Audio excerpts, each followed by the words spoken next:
So on behalf of Phytocytogen, I'd like to welcome everyone to today's webinar. We're very excited to invite back some of our preclinical pharmacology experts to provide some insights into the capabilities of our platform here so we can help you achieve your research goals. I'm Jenna Frame from the marketing team here at Biocytogen, and my scientific expertise spans the use of animal models in the fields of hematology, oncology, as well as immunology. I'm joined today by our panelists who will help answer any questions you may have after the presentation, and including our head of preclinical pharmacology, Dr. Luke Yu, who has more than 15 years of experience in the industry working with multiple drug modalities. And over the years, he has contributed to multiple drug development programs from preclinical to clinical stages. We're also joined by Dr. Shivam Madan, Senior Business Development Manager, who has 10 years of research experience in the fields of pharmaceutical science and drug delivery. Finally, I'd like to introduce today's speaker, John Charpentier. John has a PhD in immunology from University of Michigan and studied T-cell biology for several years prior to joining Biocytogen's business team. And most recently, John has shifted into a full-time scientific communications role with us. So without any further delay, I'd like to invite John to begin the presentation. Well, thank you so much, Jenna, and thanks everybody for taking some time out of your day to join us for this webinar discussing preclinical pharmacokinetics and pharmacodynamics evaluation here with Biocytogen. As Jenna said, my name's John Charpentier. I'm a scientific content specialist at Biocytogen Boston, and I'm really excited to talk with you today about this topic. So let's first get into what we will cover in this webinar. And I'll just briefly outline that. In the first case, we're going to define pharmacokinetics and pharmacodynamics. We will then situate them in the context of antibody-based therapeutics, which have some special considerations that do not apply to small molecules. We'll next discuss the advantages of using humanized models in PK/PD studies to evaluate these properties.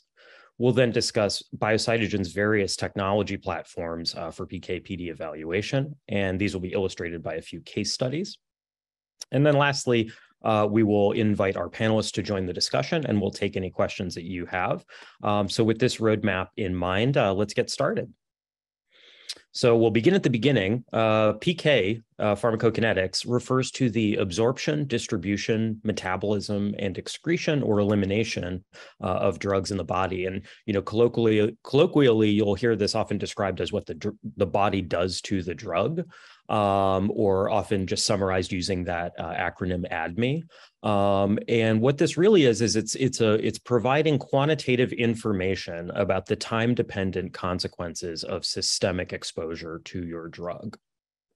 By contrast, pharmacodynamics refers to the biological effect that's mediated by the drug. And again, colloquially, you'll hear this described as, what the drug does to the body. But in more precise terms, we mean both the qualitative and quantitative information about the induction, duration, and magnitude of the biological effect or response that's mediated by the drug. And it's important to note that whereas PK parameters are generally the same, irrespective of the class or kind of therapeutic, pharmacodynamic characterization is less straightforward. And what do I mean by that? I mean, the measurements needed for full characterization of pharmacodynamics are going to necessarily depend on the unique biology and posited mechanism of action of your drug. So when it comes to preclinical studies, regulatory agencies like the US FDA are looking for a relevant summary of the pharmacological and toxicological effects of candidate therapeutics. And they generally take the view that the more data you can share, the better.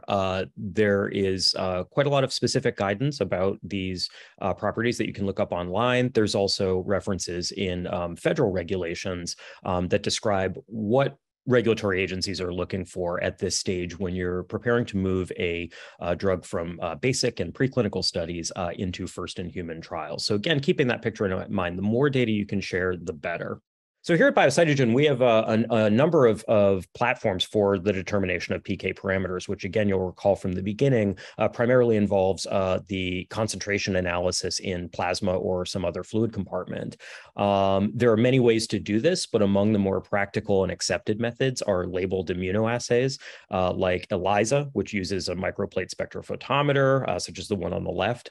And as I said before, ECL detection using an instrument like the Mesoscale Discovery QuickPlex that you see on the right. Now, both of these methods may also be used to measure anti-drug antibody responses as well. And which method an instrument that you use is going to depend on the desired sensitivity and detection range that you need, as well as the size of the study. So ECL using the MSD instrument at Biocytogen is a far more sensitive method, which, as a reminder, means the rate of true positive detection, compared with ELISA. So it's a lot more sensitive, and the quantitative dynamic range is much broader. We're talking 5 or 6 orders of magnitude for the ECL-based MSD method. But ELISA works great for many applications. A lot of people have experience with it, and reagents for it are plentiful, so that may be an appropriate choice as well. After analyte concentrations are carefully measured, PK parameters are then precisely determined using established mathematical methods, and this can be done, as I said before, using statistical programming languages like R or Excel, or software like Win Non-Lin, which is software that we use.